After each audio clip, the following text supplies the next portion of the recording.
திமுகவும் வேணாம் அதிமுகவும் வேணாம் அப்படின்னு சொல்கிறவங்க நிரந்தரமாக 10% இருக்காங்க. நிரந்தரமாக அவங்க தான் ராமதாஸ் ஃபஸ்ட்டு ஓட்டு போட்டாங்க. அவங்க தான் மதிமுகவை வரவேற்றவங்க. அவங்க தான் தேமுதிகவை வளர்த்தவங்க. அவங்க தான் நாம் தமிழர் கட்சிக்கு 8.22 கொண்டு வந்தவங்க. அவங்க தான் இப்போ தாவேகாவை ஜெயிக்க வைக்கணும்னு சொல்லி சவால் போடுறவங்க நம்மகிட்ட 10%.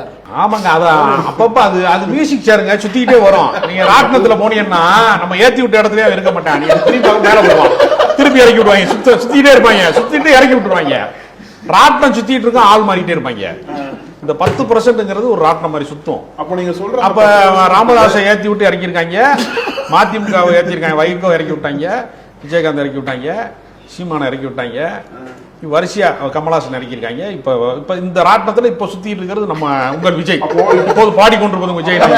இப்போது அந்த ராட்டினத்தில் சுட்டி கொண்டிருப்பது உங்கள் விஜய் தான். பாஜக முன்னாள் மாநிலத்தில் இறக்கி விட்டாங்க. இப்ப ஆமா சார், சீட்ல ஏன் சார் இவரே வேணான்ட்டாரா? அவங்க போட்டியிட வேணாம்னு சொல்லிட்டாங்களா? அவங்க என்ன சொல்லிருக்காங்கன்னா, தேசிய அளவில் ஒரு பதவி காத்து தமிழிசை சொல்றாங்க. சீட் மறுக்கப்படல, அவருக்கு தேசிய அளவில் கொடுக்கப்படவில்லைன்னு சொல்லிட்டாங்க. இல்ல மறுக்கப்படவில்லை, கொடுக்கப்படவில்லை. இதைத்தான் போன தடவையும் சொன்னாங்க. கலைஞர் ஒரு ட்ரிக் வச்சிருப்பாரு முன்னாடி, ஒரு தந்திரமான ஒரு சொல்லுறாரு. ஆரம் வீரப்பனுக்கு சீட்டு கொடுக்கலையான்னு கேட்டாங்க கலைஞர்கிட்ட. அவருக்கு என் இதயத்தில் இடம் இல்ல, அங்கெல்லாம் போட்டியிட முடியாது, சட்டமன்றத்துக்கு போகவே முடியாது. எவ்வளவு சென்டிமெண்ட் டைலாக் வருது. என் இதயத்தில் இடம் இருக்கு. அதாவது இதய கணினி எம்ஜிஆர் சொன்னாங்கல்ல, அதே மாதிரி சென்டிமெண்ட் டைலாக் அடிச்சுட்டு ஆரம் வீரப்பன் சீட்டு கொடுக்காம விட்டாரு. Periyar Maniamma Institute of Science and Technology, Tanjavur, AAA with specialization in electric vehicles and energy engineering.